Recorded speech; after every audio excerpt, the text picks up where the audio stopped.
La la la la. Screen peeking. Bop bop bop. 3, 2, 1. Hi, everybody. I'm Nick, and welcome to episode 44 of Screen Peeking, a monthly podcast where Ziggy, my cousin, and I get together to talk about video games and anything video game related. It's been a whole month since we've been on this show together. We're doing a Been a monthly show minute. now. It used to be, yeah, exactly. It used to be a weekly thing. And man, I've missed you, Zig, so much. It's been a dry spell not being able to talk to you about Yeah, games. yeah, for sure. Yeah.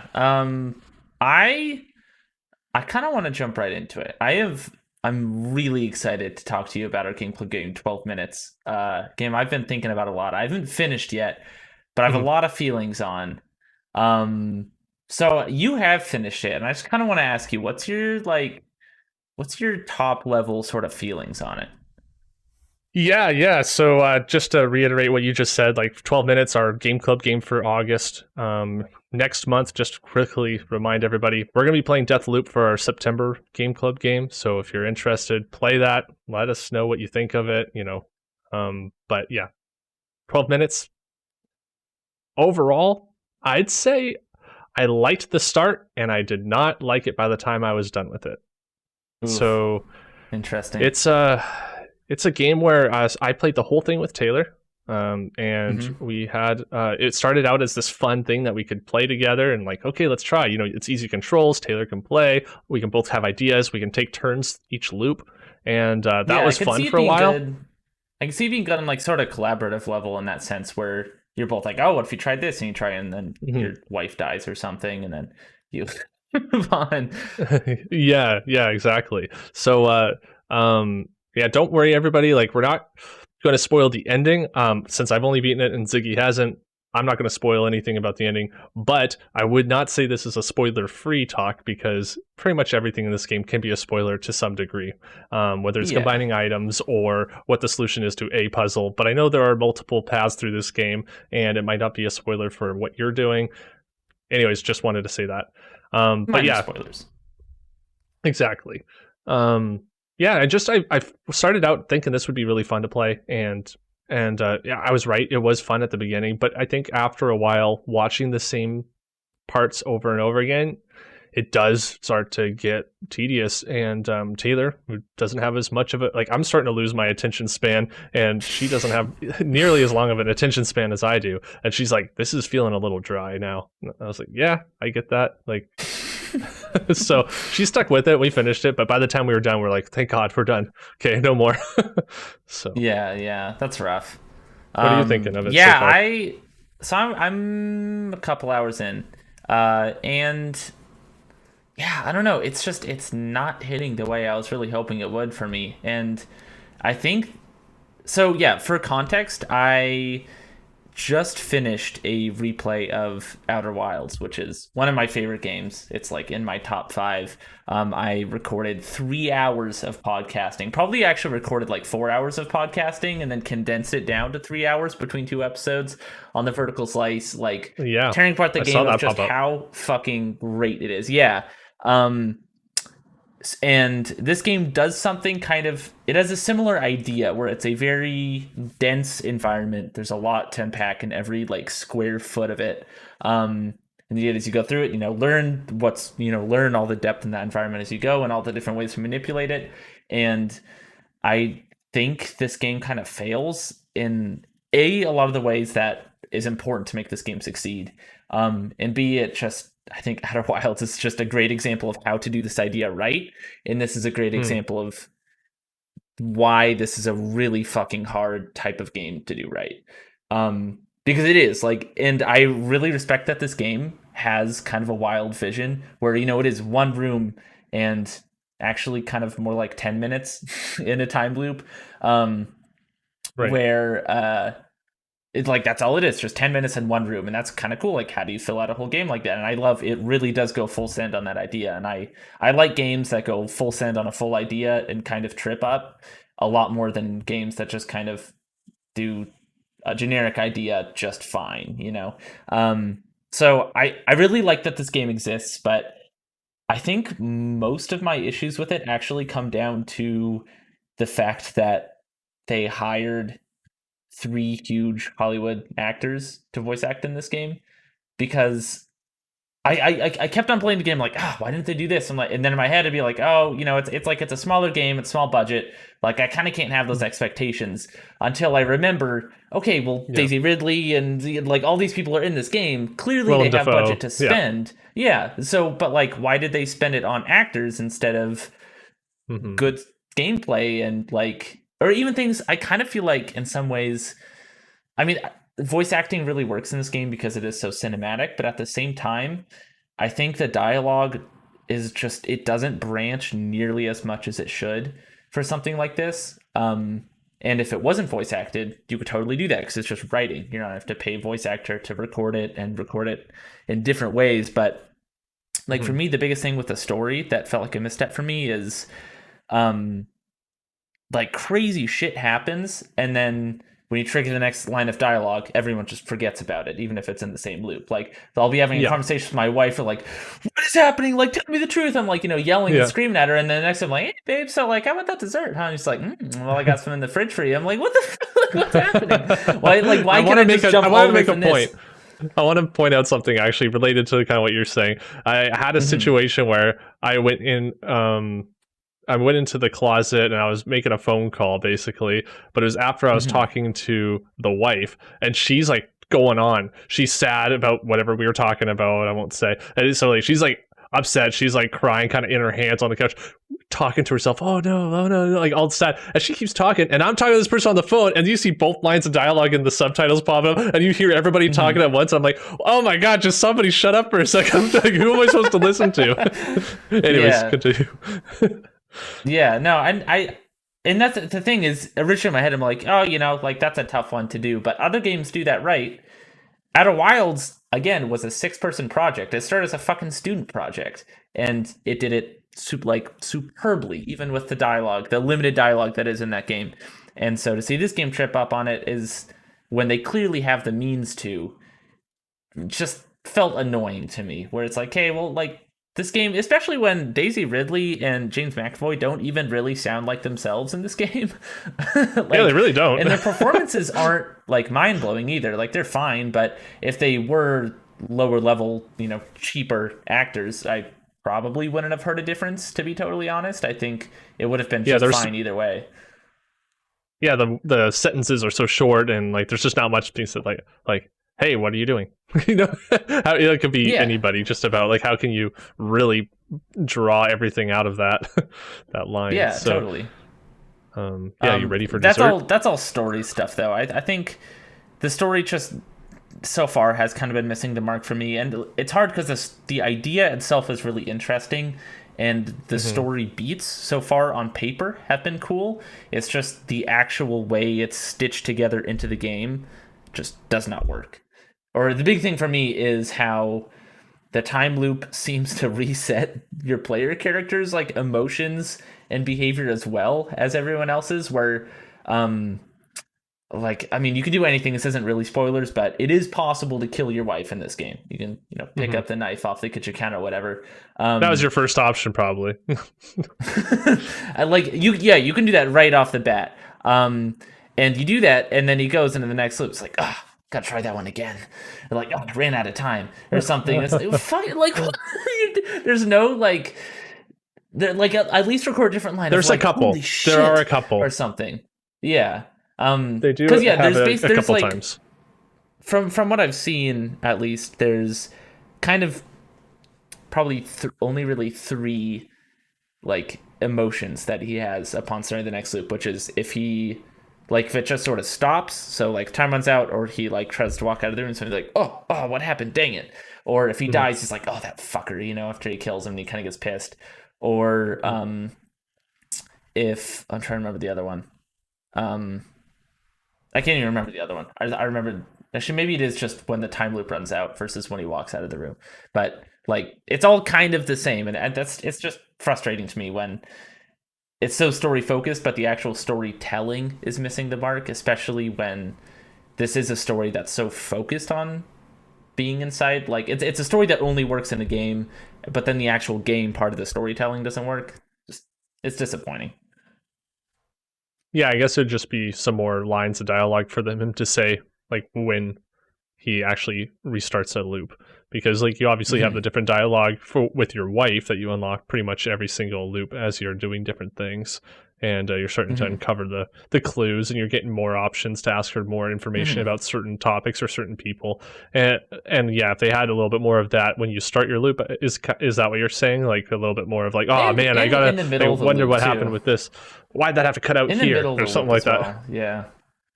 Yeah, I Uh, think it just felt really inconsistent to me. And I think a lot of that is if they just wrote more branching dialogue that actually evolved as the story progressed, um, which it does in like the first few loops from what I played, and then definitely slows down from there the way that the dialogue evolves. Where I, I think it should be evolving more just on the protagonist side, because he obviously has seen a lot of shit at this point. He's died like 20 times and all that. You'd think he would kind of start to be going crazy, but you don't really mhm. feel the player character's emotions in that. And in some ways, you just kind of grow less attached to him as well. I don't know. That was I just think what I found. I think for me, I found like yeah, there's just a lot of like there's a lot of breadth in how like many ways you can finish a loop and what you can do, and then if you do Hmm. that same, the most of it is the same, and then you just do something a little bit different at the end, you're not going to get much variety in that current loop, if that makes sense. Like that, you're if Hmm. you do something like you go and you say like you said, kill your wife, and then you go to kill your wife, but then maybe you do one little thing different. The loop's going to be basically the exact same, except for one little thing. You're saying it'd be Yeah. nice if if you did the same thing again. For the most part, there is a little bit of variety in what they say or something, narrative Yeah. or just what options you get. One thing I Hmm. did notice. For myself, and maybe you can watch for this because I don't know if this is true. So, but I'm 99% sure I saw it correctly Hmm. when I would try to like fight the cop, every time I went to do that in a different loop, my character seemed to get better at fighting him, like as if he knew what the moves were going to be That's from the kind of cool, cop after. actually. Because I got killed a few different times from the cop, and it seemed like it was longer and longer before the cop would kill me back every time. Hmm. So like I thought that was kind of cool, and I That's a cool actually touch. Yeah. like so for me, the thing that I really liked in the game is that feeling of like discovery. Like that's what I love about those point and click adventures and like the what Mm. items can you mix together? Oh, sleeping pills and water or whatever. And like I can do this and that and a lot of options that are just pointless and they don't do anything. So it's kind of Yeah. fun to try that out. And I think that like trial and error is fun for those kind of games at the beginning.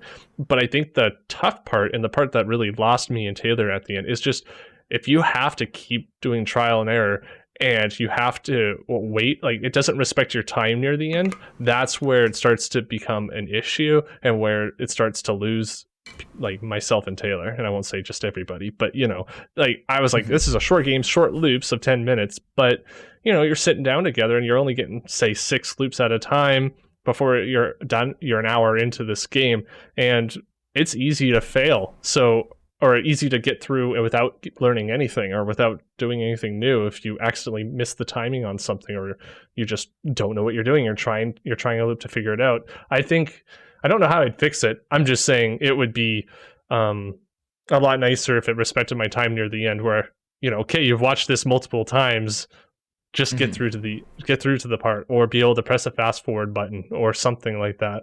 I would like that. Yeah. Yeah. I think I kind of want, yeah, I do want to talk about the puzzles because you sort of lightly touched on that. Where for me, I really don't like trial and error puzzle design, and that might just be a very personal, like my taste thing. And this game Yeah. is chock full of it, um, and sometimes I can kind of put up with it. Like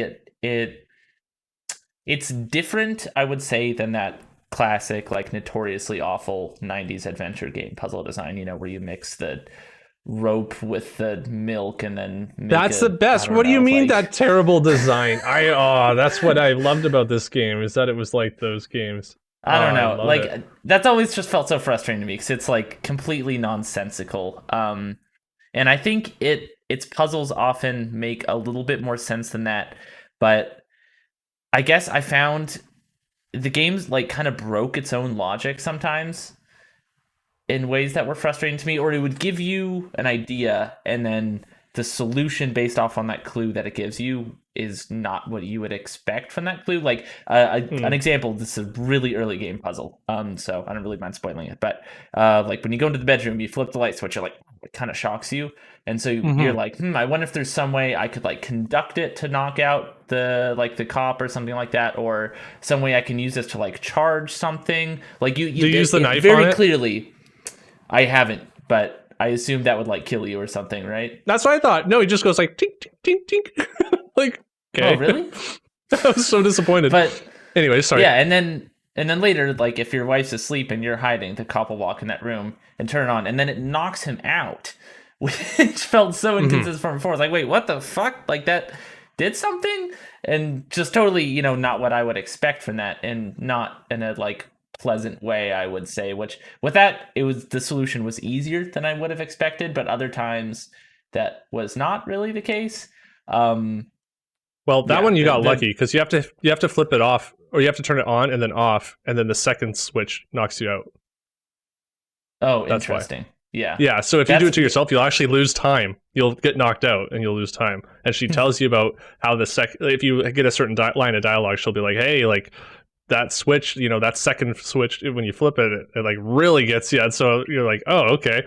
And I ended up doing it to myself first by accident. Just when I was playing with the switch, I turned it off and on, and then I got knocked out.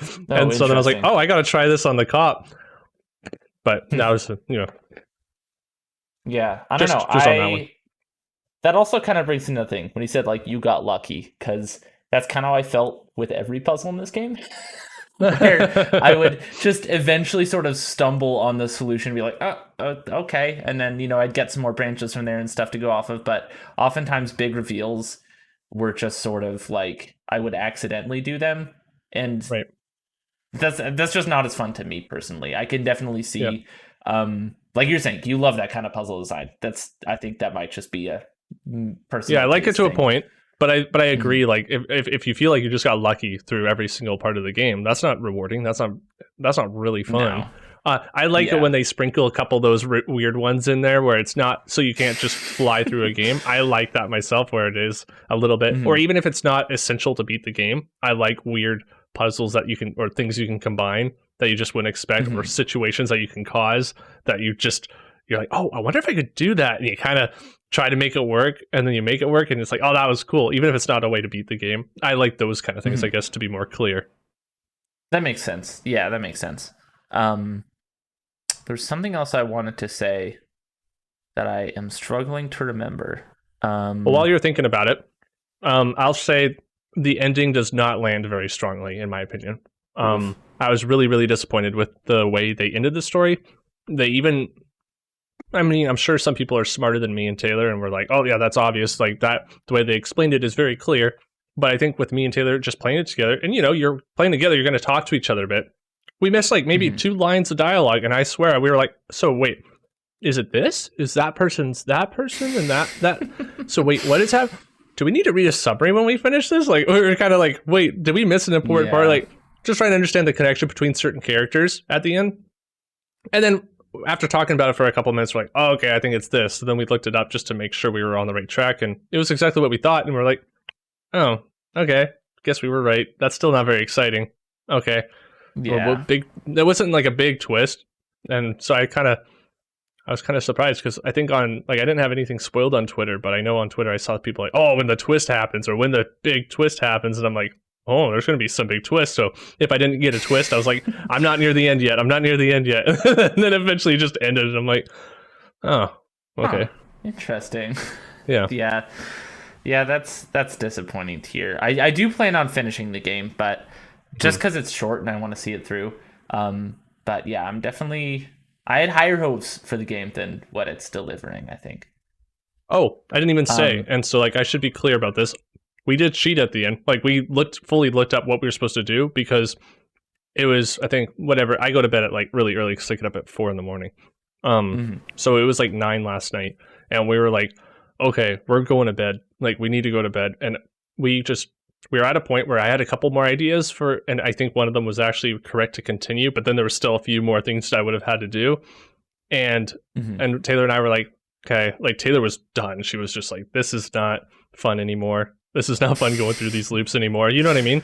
And I was like, Yeah. I can tell if I walk away from this, I'm not beating this game, especially with us doing this recording today, and I don't have to play it Hmm. after this. I'm like, okay, I want to Hmm. finish it. I want to see how it ends. So I did do the. If you look at walkthroughs, it's basically the last two loops that you would need to do. Hmm. And so I got. Anyways, I forgot to say that earlier, but I wanted to make that clear. Yeah. Yeah. I remember what I was gonna say before, and that's that I think in time loop games like this and puzzle games in general, kind of a tricky thing is getting what the player knows versus what the characters know and getting that to work right. And having just finished Outer Wilds, that is like one of my favorite bits about the game is that you 100% can guess a puzzle that you have not really found any of the clues for, but just through sheer intuition, like guess and get it right, and it'll 100% let you continue on whatever that path is because what your in-game player knows, with the exception of like the launch codes at the very beginning, has no impact on everything else. Like everything in that world is there from the beginning, and you can do everything after like 30 seconds of playing. Like you can beat the game on your first loop, and I really respect that. Obviously, not every game works that way. Not every game should work that way. Mm-hmm. But I think that's one of Outer Wild's greatest strengths, and I often found that frustrating to me in this, where I would wanting to be saying certain things or doing certain things that the game kind of prohibited me from doing because I hadn't officially found whatever that is yet. Mm-hmm. I don't know, like some stuff surrounding a kind of MacGuffin in the game. And your Wi-Fi, I kept on wanting to talk about that because I would hear like a snippet of it, or like the time loop would end during a line of dialogue, but I read the subtitle. But because it had not a fit, like my character had not officially learned that yet, there was just a weird thing going on where I want to talk about it. I'm like, hey, fuck. Well, then I had to do that whole loop over again so that he officially knew what was happening, even though I knew what was happening. And stuff like that was just really frustrating to work around and deal with, where I wish it would just. I mean, again, this is more story focused, so I can understand gating certain things because you otherwise something could happen. You have no idea what's happening. The story pacing would get ruined. Um, but I wish it wasn't as strict with that. I think. Yeah, just relating to the first part of what you're saying of like what you know and what the character you're playing as knows, kind of thing. I Mm-hmm. feel like some of the reveal stuff later, it's like you kind of see a little bit more about certain things about your character that you're playing as, and like I had fun with Taylor trying to figure out story wise, like where is it going? You know, who's this character? Who's that character? Oh, they're talking about this person, but Mm-hmm. who's the brother or whatever, and you're like trying to piece it together. And I had a fun time theorizing, and then when you get the answer, I found it very deflating and just like, Oh shit. oh, how I'm like, there's no way you would know that unless you were just like making some bullshit comment to be funny. And you're like, oh, it's this person, just to be funny. Like, there's no way you would logically connect the dots and go, ah, That's this is how lame. the story's supposed to go. And it's literally locked behind like, do I want to say? It's like a character's blocked memories, so Oh they my don't actually god. remember, and that's the explanation. And it's like, really, I you hate don't? that shit. I, I hate so that shit you so gotta beat the bad. game though. You gotta get to beat the game so you can see what I'm talking about. But it's like, yeah, Yeah. yeah, that was pretty disappointing for me because I did like the mystery at the start. Like, what's this cop doing? Why is he coming in here? I want to know what's going on. I'm very curious. Okay, it's starting to get a little stale seeing this stuff over and over again, but I still am curious. And then we only sat down and played it twice, 2 evenings, but it was like, yeah, by the time you're done. Yeah. That's rough. That's rough to hear. Yeah. I think this game had so much potential. And again, like I'm really glad that they just went for it and didn't really hold back in their kind of weird and bold vision that they're going for. Like I'm glad this game exists. And to be honest, I actually really want to see what this guy does next for his next game because I think there is a lot of good bones. I think for me, it just misses in some really critical ways that makes it kind of unenjoyable. Um, Hmm. like I think if this was not a time loop game, a lot of the criticisms I have with it would be lessened. Um, things like that. So I think the people who made this game are really talented, and I'm really really excited to see what they do next, because I think if they learn from their mistakes from this, I think they can make something like fucking incredible. Hmm. But yeah, Agreed. this one I think just missed the mark for me specifically.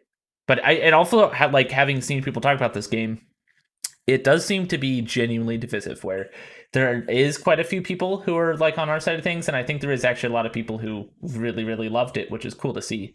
Like, I'm glad the game Yeah. is getting love and hitting with some people. um but yeah, just not necessarily for me, I think. Yeah. Yeah. I think we talked about it enough now. I Yeah, we can move think on. everyone can kind of get an idea of like where we're at. It's an okay game. It's okay. Yeah, it's not bad. I actually, I would say go check it out, because it's short. It's on Game Pass. Like, it's quite Yeah. short There's from what no. I've heard. Mhm. There's not a lot of risk, so it's interesting and unique, and I think worth playing. Even if it's not like the best game, but yeah, it's not bad by any means, and it's totally worth checking out. You can boot it up and get into your apartment right at the start of a new game and do nothing, and you will get ADG achievement. It's amazing. Oh shit! Nice. So go get Good that. to know. What? So let's talk about what else we've been playing this month. We don't have to dive into it too much, but I definitely have a few things I want to mention. So I'll just go first. Give yourself a bit of a break here. I Perfect. played. I think the last time I've been talking about Dead Space a bunch with the last few episodes we've recorded, and I think last time I was talking about the Severed DLC for Dead Space 2 for the 360, and had played through that. Well, that got me right back into Dead Space, and it made me realize I was looking through my achievements. I was looking at Dead Space 1, 100%. Perfect. Completed on 360. It just has that nice feeling of just 1000 gamer score out of 1000 gamer score. Just nice looking at that. Then I saw Dead Space 2, and I was missing a couple achievements with that Severed DLC, so I completed that last when we did our last recording. I think I was talking about that, and all I had left was the hardcore mode for Dead Space 2, because that was the Mm. achievement that younger Nick, back when that game came out, was like, I can never get this. There's no way I can ever beat this game on the hardest difficulty with only 3 saves. Well, let me tell you, Zig, I did it, and I am so proud of Hell myself. yeah. And so now I have Dead Space 1 and 2 just 100% completed, and I will not be doing it for 3 at all. but like, just playing through that, though, that game, Dead Space 2 specifically, that game is just so perfect, and I can never say enough about it. Like, that game is actually so good, so much better than 1.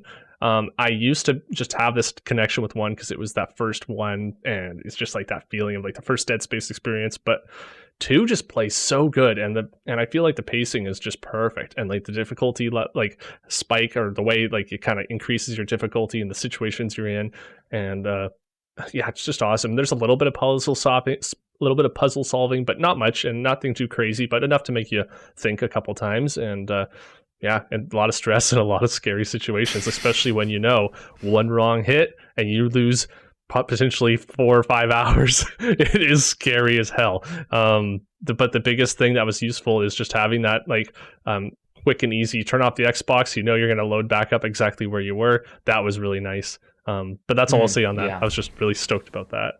I've also Yeah, been that playing seems Death's like Door. something.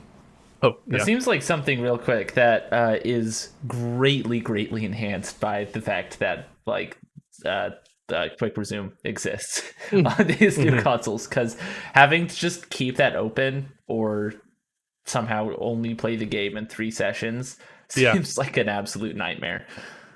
Absolutely. Like the amount, I don't remember how many days. It took me over a week to do it, I think, because I definitely lost progress. So there's like 14 or 15 chapters in that game. And right Mhm. before the last chapter, I think there are multiple like one hit kill kind of like quick time situations. One where like a needle's going into your eye, and while you're pressing A to lower the needle, and you have to get into his pupil. But as you're holding A, his heart rate's getting faster and his eyes are moving around. And if you miss it by like the tiniest margin. Basically, the laser's blue if you're okay, and it turns red when his pupil goes out of the thing. And if you mess it up, boom, the needle goes into his face and he dies. It's all gruesome and stuff. And then you go back to your last save. And that was the most stressful thing. I'm like you're sitting there shaking, like is it okay? It's blue, red, blue, blue, blue, red, blue, red. Get it.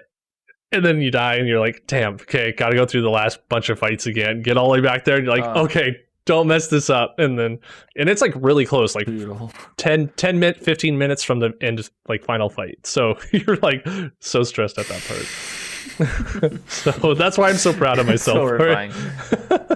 That's awesome. But yeah, I also played Death's Door, which I don't have a lot to say on, so that's fine. It's a good game. I definitely.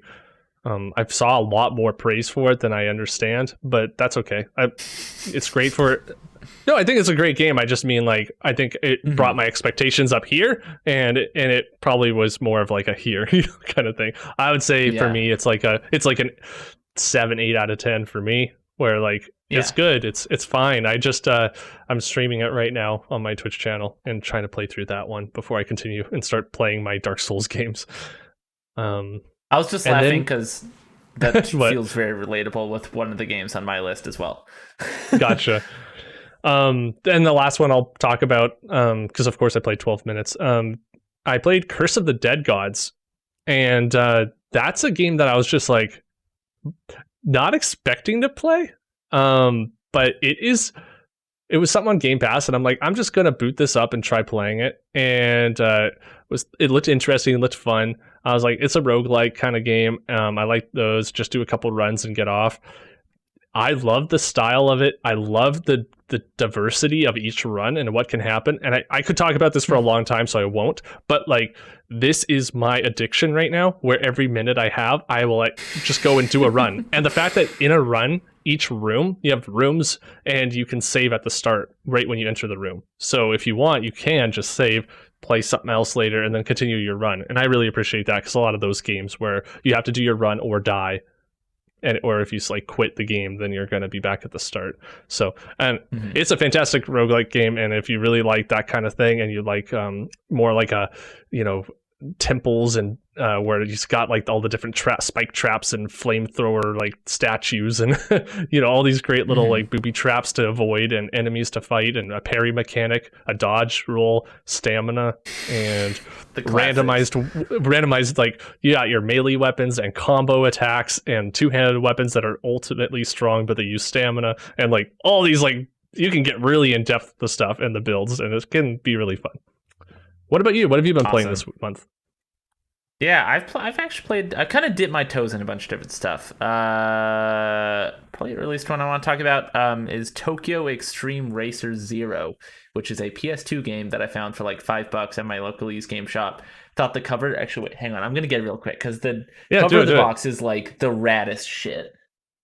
Okay, so while he's grabbing that box, I'm just gonna say, play Curse of the Dead Gods. Try it out. It's a great time. It can be quite challenging at the beginning, but as you learn the fights, you can get a lot better at it. Back to Zig. Okay, first of all, the game is called Tokyo Extreme Racer Zero. Extreme spelled with an X for the record. And it has just like, oh god, it's a lot of glare. Just like the fucking cars and the fonts and everything. Also, that's reversed. But regardless, I was like, that looks... I've literally never heard of this series or this game before, but this looks badass and probably bad. But I played it and was like, immediately, that soundtrack, the style, just like impeccable. Like every music track, I was like, why is this so good? How have I never heard of this shit before? Playing the game, it's a really cool setup where obviously it's a game about being a street racer, but instead of just, having a menu and kind of going to races, basically it like you're on the streets. You can kind of cruise around, do whatever. I wouldn't really call it open world. Like you can drive around wherever on the highways and stuff, but open world is maybe a stretch. But then you just like, you see another racer on the road and you're like, oh shit. And you kind of like flash your lights at him and he flashes his lights back. You get into a race and then it starts heating up and then you're going, you're really like whipping down the highway. You beat him. It's like, and then you kind of make your way up the ranks, beating all these smaller guys. And all these racers also like have profiles and backstories and like likes and dislikes and stuff and names. Yeah. Like, oh, this guy, like he used to be a chef and then he, started racing and like fell out of grace and now he's like a bad boy or whatever. Like like they all have We call these him weirdly Butcher. intricate backstories. Yeah, no, totally. And then there's like the boss racers at the top after you beat a bunch of small fry, and they're like super difficult. It's just like this really unique and cool formula. I really fucking like it. The physics in the actual driving are a little wonky, just because it's a PS2 game. It definitely No. feels like one. Yeah. But it's a setup. I'm like, why have more games not done this? Like, this is really, really cool. And if there was some sort of remake or revival of this series, I think that would be fucking awesome with like modern graphics and like actually good modern feeling physics, and driving, with modern cars and all that, or just make it set in the 90s like this game is, like give it that cool classic like Japanese street racer feel. I don't know. I love it. I just think it's really cool and unexpected. And I don't know why I've never heard of it before because it rocks. I love that. Next I game love that you I'm talking brought an about, old game back. yeah, I think, yeah, more people should know about this game. I'm going to tell it to everybody I can talk to. Other game I played, Desert Golf, which is a mobile game. I like it. It's $2. So there's no ads or anything, Aw. but you just kind of, it's like the perfect mobile game where it's $2, easy investment. You have to deal with ads.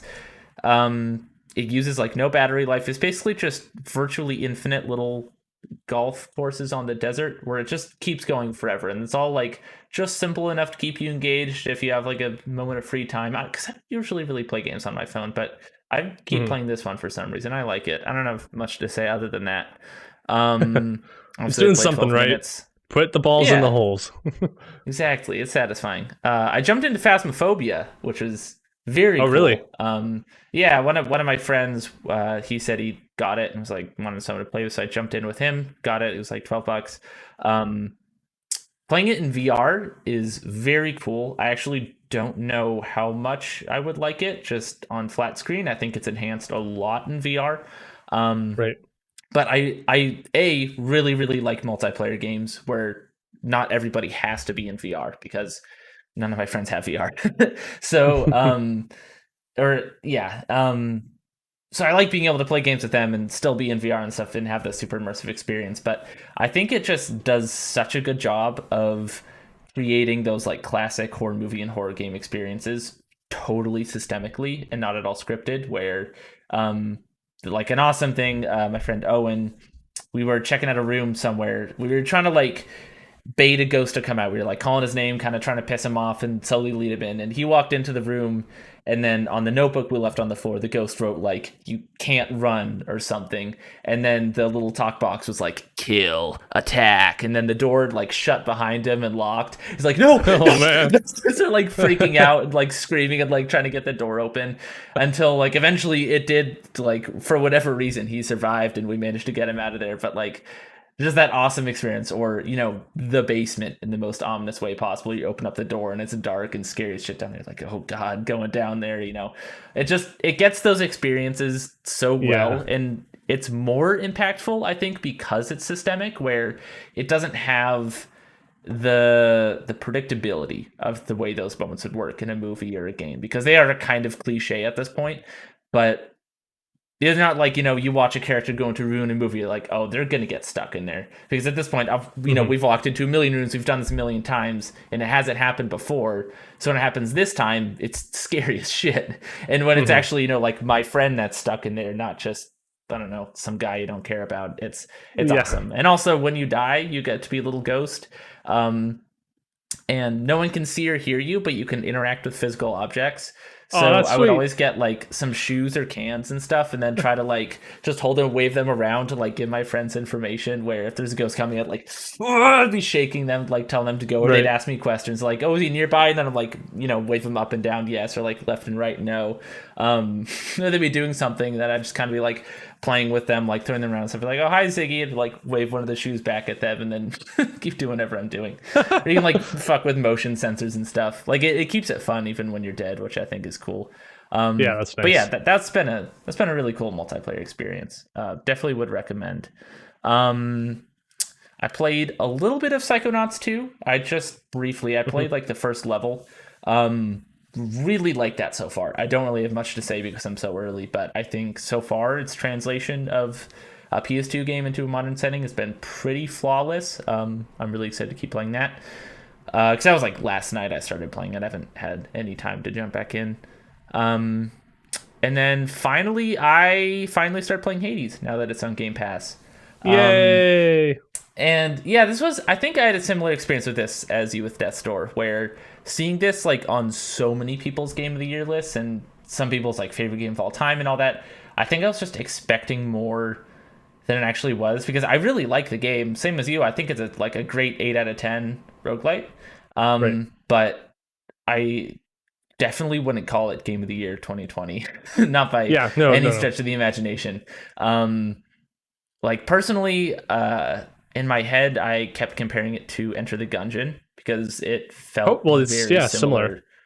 Yeah, very similar in format to that, I think. But personally, I think, and a lot of it is like totally personal taste. I think Enter the Gungeon just does things that I like more than this. Like even just the sort of persistent upgrades that you can get between runs. I don't love that you can just get objective boosts as upgrades in ways, like it felt like there is no possible way I can beat this on my first run, which kind of like I was talking before. I like that feeling of having it all just be defined by my knowledge and my skill, kind of like Enter the Gungeon was. But Enter the Gungeon, like, it keeps it fresh where you can buy new guns to use and stuff like that. So it's sort of like lateral upgrades, or not really upgrades, it's like side grades where you're just getting new things to do and new things to play with that aren't necessarily better, they're just different. So it keeps it fresh and keeps it exciting. You always have something new to try out. Whereas in this, it's things like, now you can die and revive yourself a few times, which I couldn't do before, and that's like a huge boon that you kind of have to grind to get towards. Yeah. Yeah. But I mean, other than that, because that is like super personal taste. I've talked to people where that is exactly why they like the game, is because you can do that. And that though, I think the combat's really really solid. I think the art direction is absolutely Supergiant's best. I think like they've always had a mix of 2D and 3D elements in their games, and previously it felt that like the 2D felt like it was covering up for lack of budget almost at times, where they would have certain backgrounds or certain environments that felt like they should be 3D, but they were 2D because they didn't have the resources to model a whole environment. And it still looked good, but it just felt cheap. Whereas here, the opposite. Like everywhere there's 2D, I'm like, oh, that's really cool they did that there. And it looks really, really tight. The music sounds great. Yeah, I mean, I really like it. I might beat it. I'm still like occasionally will jump in and do a couple runs, be like, yeah, that's fun. And I like that I always have a different goal going in. I like all that stuff. It hits right for roguelite. And I definitely think if you're the kind of person who doesn't usually get into roguelites, I could see really liking this. I really like roguelites. So I think a lot of the things that for some people were pretty revolutionary, for me specifically, is just kind of like, yeah, it's good. The last thing I want to touch on it, I think the way it does its storytelling is really cool and revolutionary and new. I think that is like totally the best part of the game, where like the best example, that first boss, Meg, like every time you beat her, she says something different, and like as you keep beating her, like she gets more and more pissed and like downtrodden, as you've basically made her whole job meaningless because you can beat her like easily. And she gets more pissed at you and gets more development through the boss fights. I think that's awesome. I have not seen that before in a roguelite. Have you gotten to where you're not fighting her yet?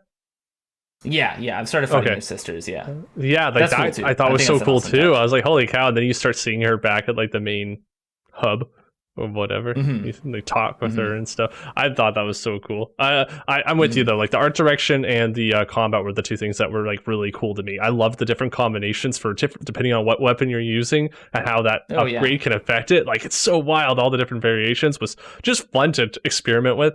And yeah, I just pushed really hard and I beat it once, and I downloaded it on PC after it came to Game Pass. I downloaded it on my Xbox. Haven't touched it. Probably won't. I just uninstalled it before we recorded off of my PC again today, because I'm like, you know what? I'm enjoying Curse of the Old God, or the Dead Gods. I keep forgetting what the name is. Curse of the Dead Gods. I think you should definitely give it a try if you like that kind of thing. It's definitely, as you were talking about Enter the Gungeon, because I know I played it before, but it's been so long. That makes me realize like it is a lot more similar to that type of roguelike game where get those upgrades where it's like, what kind of items drop in your runs? You can buy those as like more options to drop. And another thing I really like is that you can turn them off once you've unlocked them. So maybe you just want a specific weapon to drop. You can just turn off all the other ones after you've unlocked them. And then really you have more options beyond that. But I just wanted to kind of tie it back, be like, you definitely got to try it. Because if you watch even the combat, it is more similar to like a little bit of like, I know Enter the Gungeon has that bullet hell kind of feeling. This game, not so much. It's definitely more like a melee combat, but some bosses definitely have that bullet hell kind of experience where you're just trying to parry it lots of times with all these energy balls flying at you, or you're trying to dodge through them. But if you dodge, that's using your 1 stamina point out of 5. And so if you parry, you get a stamina point back and you don't get hurt. But it's a lot more precise. So it's kind of like those like things that are really, really cool. I definitely think you should give it a shot if you ever get time. That's awesome. Yeah, I actually might, especially if it's on Game Pass. I should give it a download. But yeah, now that we are like 40 minutes into the episode, it's gonna be a long one. It's been a while. Absolutely. Yeah, for sure. What do you want to talk about next? I really want to talk about some Halo Infinite, because that's like such an important game to me, and there's so much to talk about with that one. Key points just being that like I got to try out the Infinite Flight. I think I talked last about how I was going to, and then I don't think I talked about it after, or did I? I just can't remember exactly. I don't think I played it. You did talk about. I think you did. I remember you were showing me like a clip that you got from it. So that's right. Like a grapple hook gravity hammer thing. Yeah. Okay. So then I won't talk about that, but what I will talk about is the fact that Infinite's not going to have Forge or co-op campaign at launch, and that's been a big hot topic recently over the last couple of days since it's been announced. And I thought it'd be fun to talk about that one a little bit, because I have some opinions on it that I haven't heard other people kind of mentioning these perspectives. So I want to kind of bring my perspective to it, and kind of hear your perspective on some of that stuff as a. How into Halo are you again? I know it wasn't like your kind of thing, right? So not super. I don't really have a history with it, so I'm definitely more. I'm excited to hear your take on it as someone who is definitely a Halo guy. Yeah. So like, just as the person who basically started with Halo 3, not 1 or 2, but I have played them all. I've just like, Halo is such an important part of my gaming relationship with my brother, and how we would play games together all the time. And so flat out, I am bummed that co-op's not in the campaign at launch. I'm happy that it will be coming to the campaign after launch, at least. Because I could just like cut that out permanently. Yeah. I really wanted to play it with my brother, but the reality is, we just haven't been playing games much together. Our schedules don't line up, and so honestly, I'm not the most devastated. I am really bummed about it not being an option. But it's not gonna. And I have also I have a couple friends of mine that like. We were talking about it at work. Other guys at work, I've been like, oh, Halo Infinite's going to come out. We're going to play through campaign together. We're going to do multiplayer together. That's going to be an awesome time. Now we'll do multiplayer together. That'll still be good. But it's going to be a bummer not having that experience with other people. On the bright side, how many first-person shooter games can tell a good story when you have your buddies throwing grenades at you and yelling in your ear, right? Like, this might be a great opportunity for me to actually pay attention and actually see how good this story is on my own experience.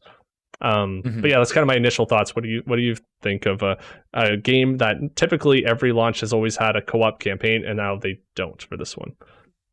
Yeah, I mean, I definitely would rather they delay a feature than release a shitty half-baked version of it at launch, I think this is a better decision than just going whatever, put it in there. We'll figure it out. Yeah. But it definitely is a bummer, because co-op campaign and Forge are not small features at all. And so having those pushed out, Forge seemingly pushed out, further than co-op campaign, is a bummer for sure. And for me, it makes me worried about the state the game is in, where if they're pushing major features like this, I hope that means that they're putting all their resources into making, the multiplayer and the campaign on a base level really, really good. But something in my gut tells me I don't know if they're going to make that on time of having that really rock solid experience, even with those features pushed. But I really hope that's not the case. Yeah, so my perspective on this that I haven't heard other people echoing uh, is that you can look at it like that, and it's definitely valid and definitely could be the case where they could be in trouble or there could be some major issues as to why. There could be, from Mhm. the foundation side where it's like maybe just in the last year for their development, they really were able to focus in on what they wanted to do because that multiplayer was so much fun. I am very excited. That will Mhm. definitely take a good chunk of my time. That'll be a blast. And even if campaign story wise is crappy, if you have a fun Halo overworld and fun levels with neat action sequences and things that can happen. The sandbox is so fun, and I can tell that just from the multiplayer how fun the sandbox is. I think you can have a good Mhm. time. I think it's just when you're playing and you're doing you're driving your warthog off a cliff and you're jumping out and then it lands on an elite or something. You want your buddy to be there when that happens. You're not going to be like, oh Yeah. man, and tell the buddy at work, guess what? I drove a vehicle off a cliff and it landed on an enemy. They're going to be like, cool, like nice. Yeah. But like it's not the same as when you're in that situation. So I think there's something missing there. But even if campaign doesn't do well, I think multiplayer is going to be exciting. The thing that I haven't heard people say though is why? Why are they like a different reason why the campaign co-op could be delayed? We're basing a lot of people are just basing this off of other games. Other Halos have always had co-op campaign. They've all been on like the same engine and stuff like that. So that's one thing Mhm. that's going for it. This is a whole new engine. They're building everything from the ground up. I can imagine Forge can be quite tricky when you're doing that. When you're Oh like God, making a yeah. level creator and and a game maker basically within your game with a whole new engine that you Mhm. just had to create as well. But just on the campaign co-op side, this is the first Halo. They said it's in zones, but it's still more open world than any other linear campaign. Now imagine trying to, and I wish I looked this up before we started recording today, but I believe they were talking about at least for sounds and other situations with like bases where depending on if you're driving in or if you're and what weapons you're using or if you're flying in, they're going to have this base controlled and protected in a different way. Maybe they're going to have their own flying ships there to intercept you versus if you're on the ground and they have snipers set up or something like that, right? Where it's going to be situational to what your gear you're equipped with and what you're using. And I wish I had like the reference for that because I'm very certain I'm correct here, but it'd be nice to be able to quote Mhm. that. But like if that's the case, then having three other people all equipped with different stuff, maybe they want to go a little bit further than just enemies have double health, you take more damage, and that's it for the legendary harder difficulty or playing with other people. They just scale damage and stuff up. Maybe they actually want Mhm. to populate more enemies around. Maybe they want to do something different with the campaign that can really challenge or have fun situations with co-op, like with friends, right? And potentially, maybe they just want to play with the fact that if you have four people all in your game at the same time, and this game was originally made for Xbox One, and you had pop in before, and maybe they did all these things to make the visuals go like a lot better, but now you add three other Mhm. people, and maybe it's just not as stable. Maybe it just doesn't work as well when you have three other people causing chaos in this game that has now been optimized for a single player experience. So it could be all these other things. I just don't hear other people talking about like that because I would, and I'm holding on to hope, and that's just wishful thinking. But I would love it to see if they are trying something new. I can totally understand, and so for me, I'm more on the side of this is a bummer, but I'm willing to give them the benefit of the doubt and just show me what co-op campaign is like. And if it is just damage scaling, then I'm going to be like, okay, I'm pretty disappointed in that. I'm like more like I'll give them the benefit of the doubt until I see what it's like. But I feel like there could be more Yeah. behind the scenes that we don't know about. Yeah, I mean, similar to we had a whole topic of the show about this before of, how do you scale difficulty and stuff like that. I agree. I think it'd be way better if adding more players meant more enemies and different enemy placement and stuff like Hmm. that. And so if this was not just them figuring out technical stuff, but yeah, like we've got a lot to design and deal with when you're adding in two, three, four more players. That would actually make me happy, and I think that would be a good justification to delay it if co-op was more substantial than it was before, or even just different enemy behavior, Hmm. where AI companions generally in games to sort of follow you and do whatever you do, but if it's uh, play another player, they can do all sorts of weird shit that can bug the enemy AI and those sort of things. So just figuring out how to deal with that if it does have more complex systems, definitely I think would be exciting. As for Forge, I'm actually not that surprised Forge is delayed. Like you said, Yeah, me neither. Forge is a lot. Like, just look at Half-Life Alyx's launch, where Half-Life Alyx has always been, or Half-Life has always been famous for the community tools it brings in terms of mapping and mods and stuff like that. Half-Life Alyx didn't launch with that at all. They said it was coming.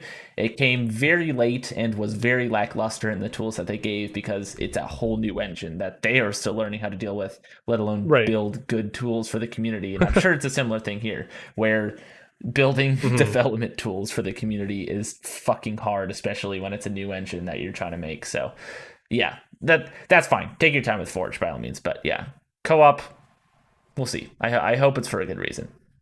Yeah. I want to echo also what I said about campaign with the Forge. Like, I would love to see them do some new stuff where you can actually, say, create your own campaign levels almost, where you can spawn enemies, not just like players, and not just make multiplayer maps. Maybe you can create your own firefights, which is like, you know, the Halo Horde mode basically. And I think that, like, stuff like that could be really, really cool if they explore that. Totally. But let's move on. Do you have anything you want to bring up here? Yeah, this one happened today. I opened up my YouTube feed and I saw that Fortnite was having like a very well-intentioned sort of Martin Luther King Jr. based event, which I watched the trailer that's what MLK for. stood for on your note here. Yeah. I didn't see this. Which is definitely weird. The general sort of consensus I've seen from people talking about it is like, it's cool they're doing that, but why Fortnite? Because, like, here, let me see if I can find the trailer for it. I need you to bring it up, because on one level, it is intensely funny. It's really, really fucking funny. But on the other level, it's like, it's kind of cool of them to do this. Like, I actually kind of respect it. I am trying to find the trailer. But yeah, I think what kind of strikes me about it is what I often criticize companies for doing, where I don't think it's going to work, actually.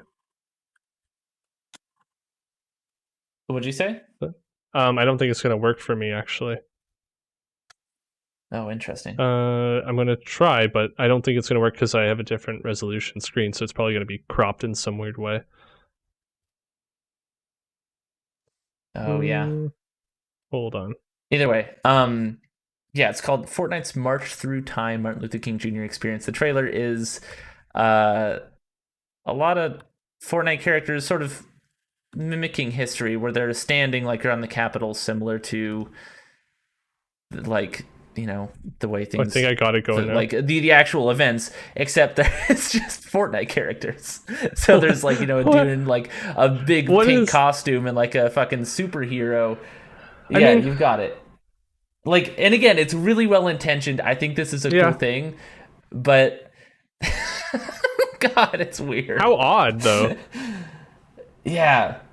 Interesting. I don't know. I mean, like, I just want to bring it up. I thought it was really funny. Educate the children. Says, Martin Luther King can finally rest in peace knowing he has his own Fortnite skin.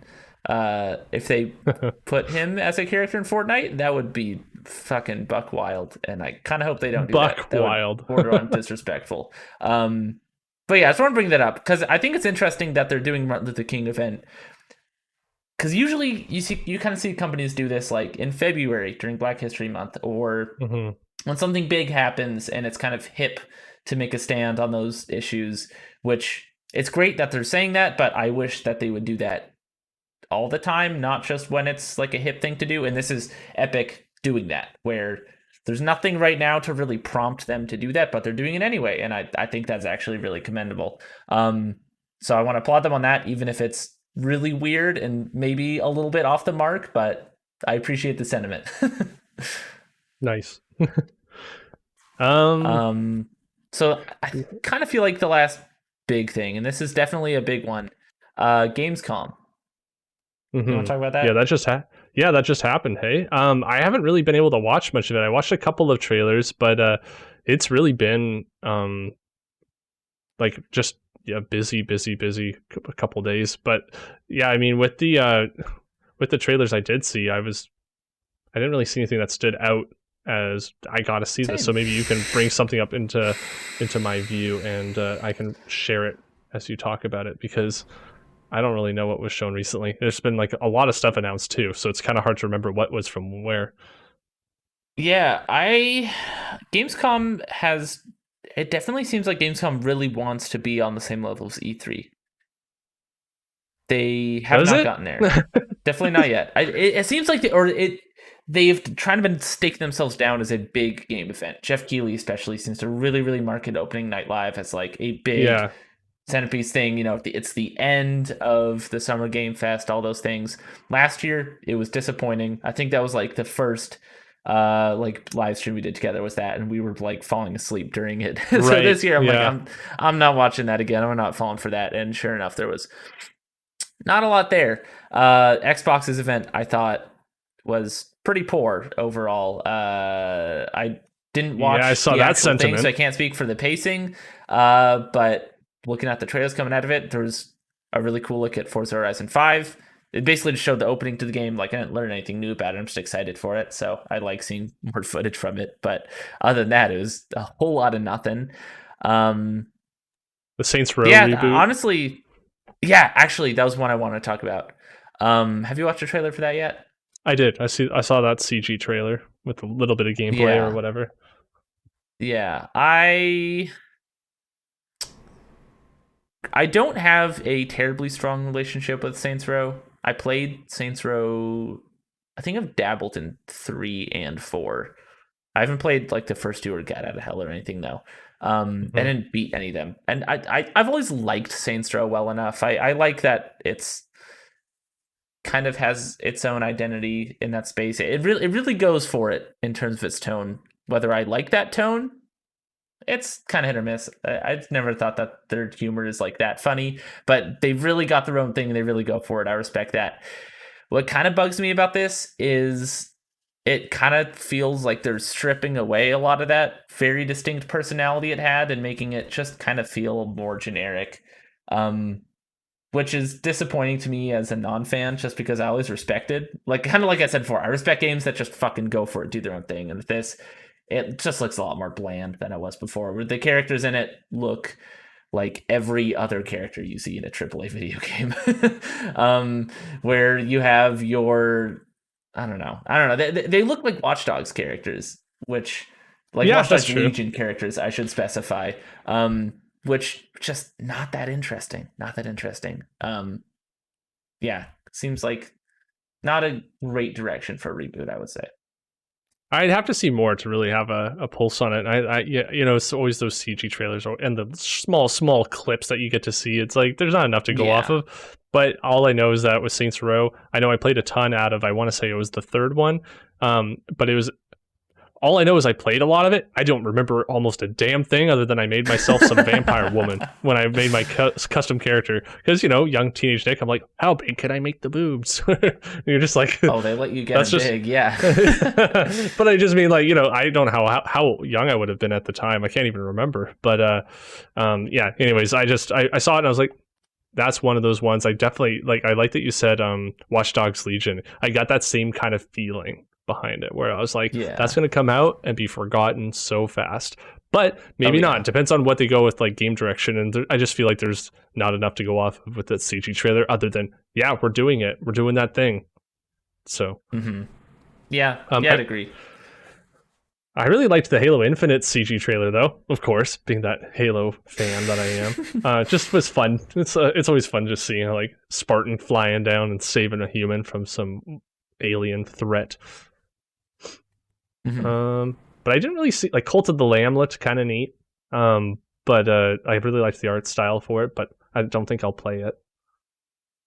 Oh, we got a new trailer for what's the one I really liked? Replaced the sort of like pixel art, like Oh, 2D really? I in didn't see that. 3D. Yeah, yeah, we got a new one on that. There's not much footage there. just like show me that it still exists. Which Mhm. honestly, if they can just, this game is so associated with the last night in my head, which in the last night obviously is vaporware now pretty much. And so if they can keep proving to me that they're not vaporware, I'll be happy because I kind of need that from them. I kind of need to know they still exist. Um, Mhm. Actually, a weird one, Morgana from Persona 5 is a character in Super Monkey Ball, which Oh, really? looks really funny. That's He's cute. just like running around in Laval. I know he's cute. I like that they're putting like weird characters in that remake where there's like Morgana and Kiryu is in there as well, which he looks really Mhm. funny in that game. Yeah. I think Sonic's in there as well.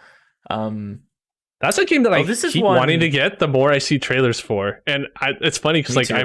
I like Super Monkey Ball, but I was like I'm not paying $90 or whatever it ends up being for me on Switch.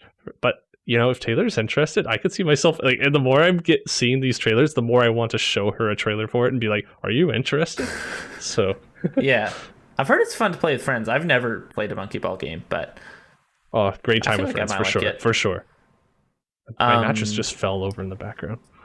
I think most of the trailers from this that I liked were the kind of stuff where it's a game we've already seen and we don't really learn anything new about it, but I just like that I'm seeing it again. Like with Sifu, that sort of kung fu game where the guy like becomes old over the course of the trailer. I really really liked that we got to see that game again because I'm super super excited for that. Yeah, Mixed bag. Sifu could be a cool. No, Sifu could be a super cool game. I want to. I haven't been. I didn't watch any new trailer for it, but I know the one I did see before is really cool. I do like the idea of like getting older as you like fail, hmm and in a way getting wiser and being able to continue. So hmm I think that'll be a cool game to check out. Last Um, one I want to talk about. Last game. yeah. I think it had like some gameplay uh, at Gamescom, but it was revealed earlier. Is Call of Duty Vanguard, which I'm not a Call of Duty guy, but this is the least buzz and interest I think I've ever seen around a Call of Duty game. Where my friend who kind of used to be more into Call of Duty, but likes the series, I was like, oh yeah, like what's your thoughts on Call of Duty Vanguard? He's like, wait, there's a new Call of Duty? I was like, yeah. So I was like, it's in like World War II or something. And he's like, oh shit, I thought that was just like a Warzone update. Like it's it's so just like I don't know. Usually, I feel like there's pretty strong like yeah or like even hatred towards whatever's getting announced, but this has just been the most lackluster response I've ever seen. It's I feel like a little telling that maybe they really got to switch up their formula, but Yeah, will it not be the top selling game in November for once, or when does it come out? I don't know, but it's probably probably something November. like that. Yeah. um, yeah, that I mean, when I saw the trailer for that, I thought the game actually like quality and visually, like it looked neat. I thought it was cool. That's like an alternative, like World War II. So some of those weapons looked a little different, and that's what I was looking at. And hmm I was like, that's kind of cool.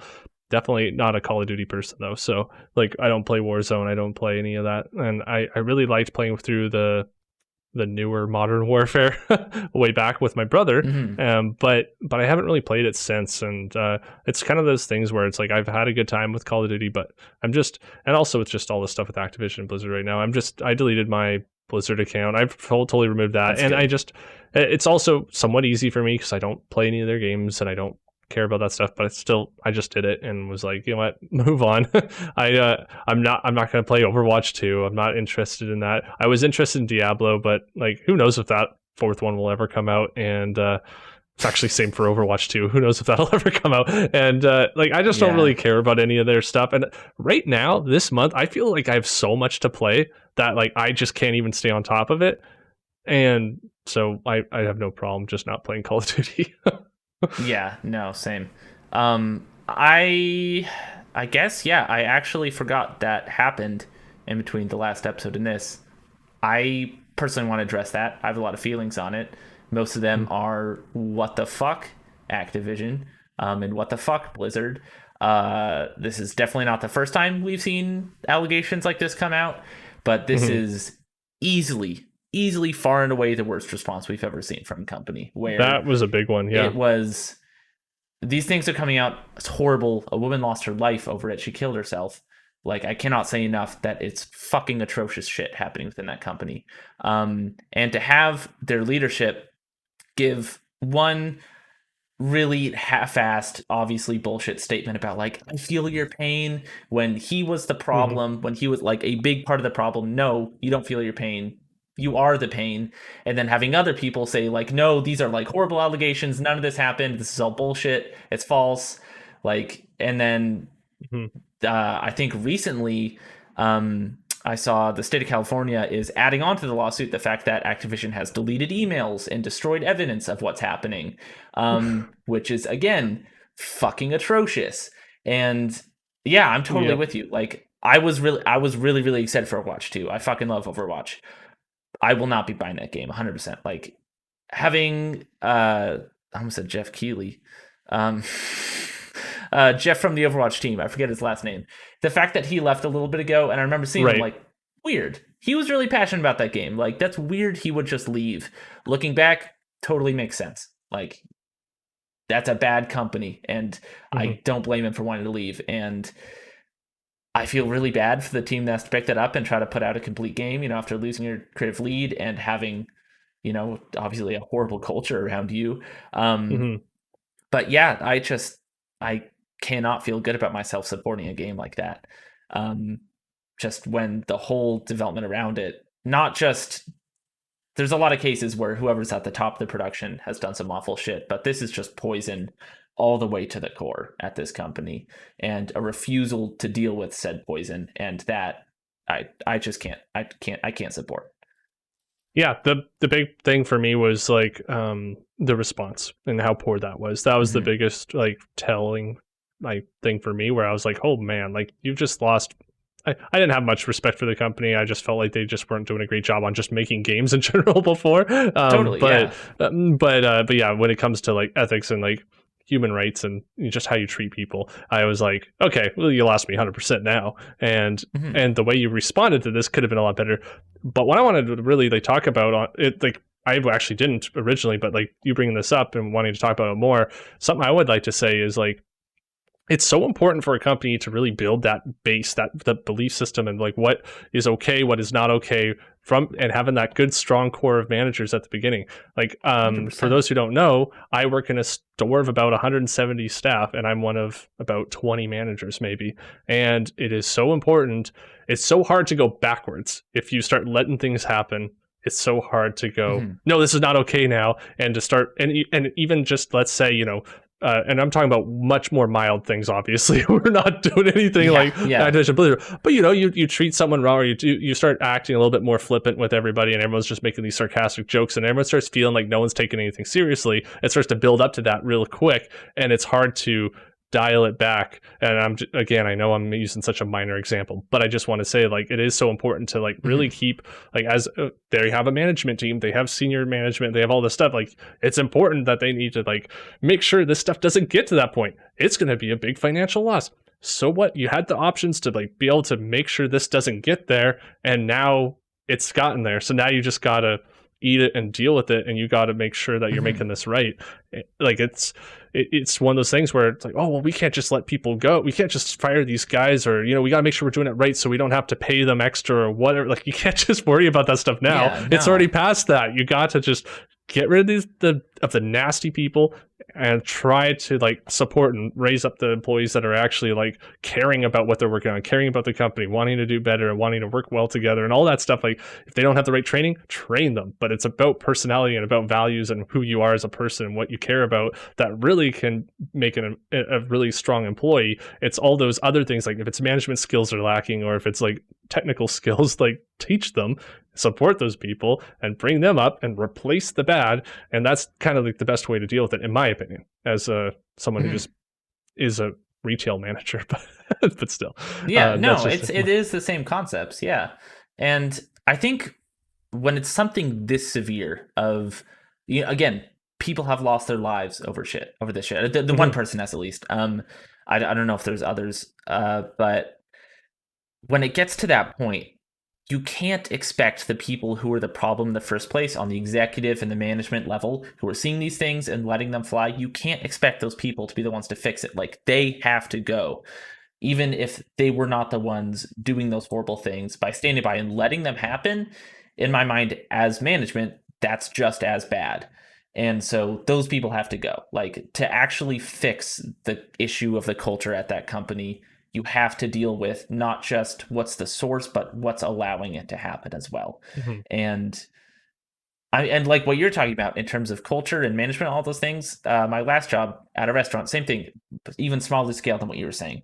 But there were generally people who worked in the morning, generally people who worked in the night. Like, it was actually kind of like there's, always the same morning manager, always the same night manager, and usually about the same crew at both. And the cultures for morning crew and night crew, because I would sometimes kind of do both, is actually totally different. Like, morning crew had such a tighter ship running than night crew, because that manager just held people in line way more than at night crew. Because at night crew, I mean, night crew is like a little looser, a little easier, I suppose. We have a night crew as well. Get done nearly as much.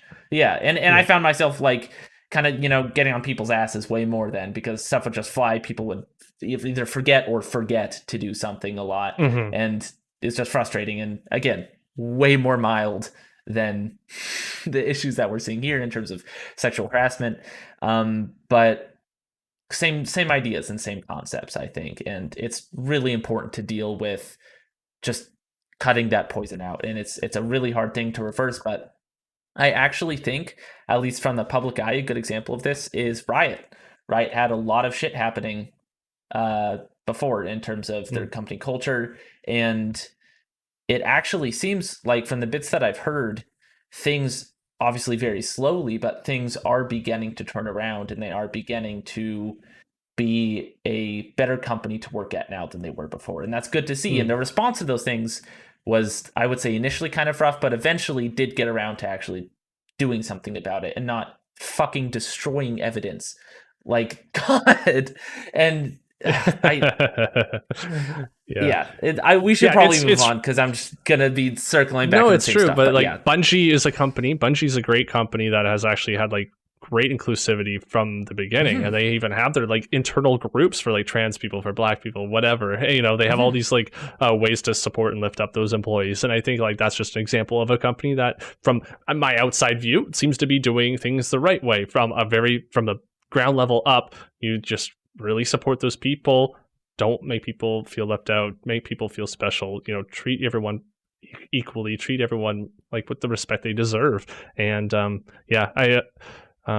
this isn't something that's just happening at Activision and Blizzard. Like, this is stuff that happens at all kinds of companies, all kinds of jobs, and it's like, it's just about making sure you deal with it. Too, and it's worth. No, it's just, every human being just needs to make sure they are calling things out when they see them, and that they are dealing with it properly. Because there's some bad people out there, and you can't just eliminate them.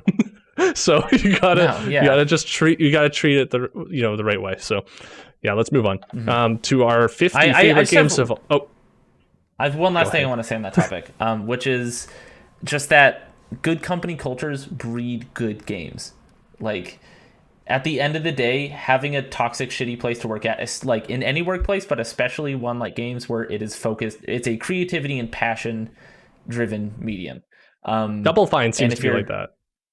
Totally. Double Fine. IO Interactive is a great example of a AAA workplace. Bungie, like you said, but IO Interactive, like AAA, great mental health resources. They force people to take vacations even if they don't want to. Like, there's no crunch. It's just good. And look at the last 3 Hitman games. They've been widely, Game of the Year nominees. Bungie, Hades is another good example of a game that's great and born out of a great work environment. But anyways, let's move on to our favorite games.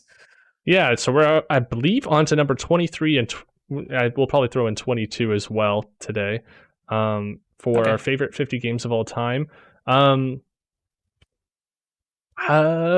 you want to go first? Yeah, sure. All right. My number 23 is a game of extreme historical importance, and that is the first Half-Life game, which Half-Life, my favorite franchise, Half-Life 1, I would say by today's standards, probably the weakest main entry, just because it has definitely dated itself. But I think Half-Life established a lot of things in terms of how to tell a story in a video game that are still being used today. Um, and not even just in shooters either, just in like games that aren't RPGs, where like how do you tell a story in an action game? And this totally laid down the ropes for that. Or even just modern level design and modern game Mhm. design. There's a lot of things that, like I said before, that every game can be traced back to Doom. And I still think that's true, but Half-Life, in terms of very distinctly modern things of level design and cutscenes and storytelling in games, this is kind of the first game that broke, the first big game that broke that.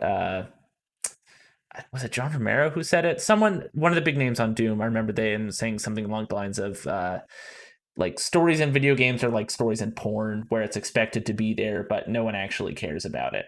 And like you don't expect it to be good. Which was obviously the case for Doom. It was technically there, it just barely. But Half-Life broke that mold. It had a great story, and it was amazingly told, and it kind of showed what video game storytelling can do. That, and also it obviously spawned like my favorite franchise of all time, so it's very important to me. But yeah, Yeah, no I kidding. won't go on a huge tangent on it. Yeah, so my number 23 is Super Mario World for the Super Nintendo. Um, Ooh, great pick. that one is like just out of 2D Mario's, that is my number one. I mean, I'm sure it is for a lot of people. The sprite work is just fantastic. The music just gets me happy every single time I hear any track from like the overworld or in a level. The sound effects too. Like if I hear any of those sounds, if I see any like sprite from that game, I can identify it instantly. And it was such an important part of like growing up playing video games. And I don't have to say much more than that. Levels are fantastic. Power ups were fun. The feather cape, the getting Yoshi for the first time, that was just Hell so yeah. much fun. Actually, I will say one more thing. The fact that the music changes when you get on Yoshi is so cool, but it stays. It's the same rhythmic. It's the same beat, but it's like they add a little bit more like bongo drums or something when you get on Yoshi, and I just think that's so awesome. Adding Yoshi, introducing him to the gaming world, also I think is an excellent addition. Yoshi rocks. Yeah. All right, I'll move on to my number 22, which is another first-person shooter, and that is Doom Eternal, which fucking rocks. I don't Yes, it have much does. to say about it that I haven't already said about 2016 or the original Doom, but it just does everything Doom 2016 did good, and then it does it better. In addition to having, I think, smarter difficulty than 2016 has, where it's a lot more tactics focused. It manages to be both incredibly dumb and also incredibly smart at the same time, which I love it. I love that shit so much. Um, I think there's definitely an art to making just a stupid video game, and or just a stupid anything. Like look at Mad Max Fury Road, where it is batshit insane and kind of dumb, but also like amazing. It's just artistic as fuck, even though it's Hmm. you know it's dumb. And Doom Eternal is the exact same way, where it is totally stupid, but stupid with a purpose, and not stupid as in badly made. It's amazingly made. It just quite honestly doesn't care, and it's confident enough to not care, which I think is awesome. Also, the creative director on that game, he's a fucking cool dude. I like him a lot. I Marty, I think something, I forget his last name, but I've watched his streams of him playing the game and stuff. I think he's got some really smart things about say about game design, and I like hearing him talk about stuff. Nice. Yeah, great game. I realized that we're gonna have to do 21 as well because Oh shit, my next two are let's very do much it. related. So Okay. my 22 and 21 are basically The Legend of Zelda Oracle of Seasons and The Legend of Zelda Oracle of Ages. Basically, the Pokemon Red and Blue or whatever Mhm. for Legend of Zelda that they tried way back for the Game Boy. I think they had this launch on Game Boy, and then they had a Game Boy Color version, if I'm remembering correctly. But the thing that was so special about those games when I like the fact that you could use the Game Boy connector cable to transfer your save from one game to the other game once you've beaten it, so you could beat the game in seasons, and then bring your save over with a code. I guess actually it was not a cable. You put your code into the other game when you start the other game, and you could get like specifically exclusive items only by having a previous save in the other game. So I know I just kind of jumbled my words together there, but basically you can get different weapons or a few different items or an upgrade or something in Oracle of Ages if you had already beaten seasons before that and brought your code over. And it'd be the same vice versa. If you beat or Ages first and you brought that save to seasons, you could get special items in seasons that you would not be able to get if your first playthrough was in seasons. So that was really, really cool. I don't remember which one you have to start, doesn't matter. But I know with one of them, if you did the second playthrough on that game, you got the Bigoron sword, which for those who are fans of Ocarina of Time, that's the big two-handed sword that does like double damage, but it's in a top-down sprite view. And I thought that was really cool because it's this extra long sword that he's swinging in a sprite like animation. And I just remember as a kid, that was really cool. Besides that, both games have like really fun dungeons and fun bosses, and neither of them are extremely hard. And I found they had really, really fun characters. And it was one of maybe the only Zelda games I actually had a guidebook for that had all these colorful images and like art from the game. And I just remember flipping through that and just be like, "Okay, this is how I get through this dungeon. Okay, cool." And like trying to, sure, I was using a walkthrough, but you know, it was like I was so young, and it was just like a blast looking at the pictures. And then when I was only allowed to play the tiniest amount of time, so when you couldn't play, you're reading that book and you're looking through everything and learning everything you can about the characters. And that was just that's a moment embedded in my mind, and I do think it's a really well made game. And I think I would really, really love it if they used the Link's Awakening remake engine to bring those two games back. And I know a lot of other people would love that as well. Yeah, that'd be dope. All right, yeah, I guess we'll do my number 21 as well, which mine is Broken Reality, which is finally not a historically important first-person shooter. I haven't heard of that one. First time in a while on my list. Yeah, this is one I really, really like. If you look at it for 2 seconds, you're like, yeah, Ziggy likes that one. Where it is like basically the idea is it's like a old sort of like almost like Second Life, like social experience that you jump into that's completely defunct and broken at this point, but you kind of go through its different settings. It's very 90s, very vaporwave, and I think it nails that more than a lot of games that try to do that, and it feels really unique and cool. It also kind of like makes fun of vaporwave and a lot of that stuff in it too. I think it's just a really funny game that gets its vibe like perfect, in addition to having some actually pretty cool like puzzles and adventure game mechanics. But if you like that aesthetic at all, or even just not the aesthetic itself, but just sort of the like general themes of like nihilism and decay that sort of surround the aesthetic and the like weird, shitty sense of humor that goes along with it, I think you'll definitely like this one. Which the humor in this game, I should mention, is a little hit or miss, where some jokes are really funny and other times they give you a green Sonic called Sonic the Hedgehog and he smokes weed, which is like intensely unfunny by in today's standards, but like really fucking works for what the game's trying to do. Where it is like the cringe of old internet all just sort of brought together, the good and bad, and I appreciate it for that. It does kind of embrace its own cringe, which it's worth a lot. I think I like games that do that. That's awesome. Anything else you want to say on that one? That's it? Pretty much it, I think. Perfect. Yeah. Well, with that, we'll, I guess, end today's episode. If you enjoyed the discussion here, please check us out in the links below. And if you want to see more screen peeking content, please hit the like, subscribe, follow, all that good stuff buttons, just to see the channel grow. And it would really help me out a lot, help us out a lot. And Zig, do you have anything you want to plug? The Vertical Slice 2-part episode on Outer Wilds is out, especially the second half of that I'm really, really proud of, so I would encourage you to go check it out. Second half gets funky near the end. It gets interesting. It gets pretty. It goes some interesting places. We kind of stopped talking about game design for a while near the end of it, but yeah, I like it. It's good stuff. Awesome. Well, until next month, we'll see you guys in the next episode. Bye. See ya.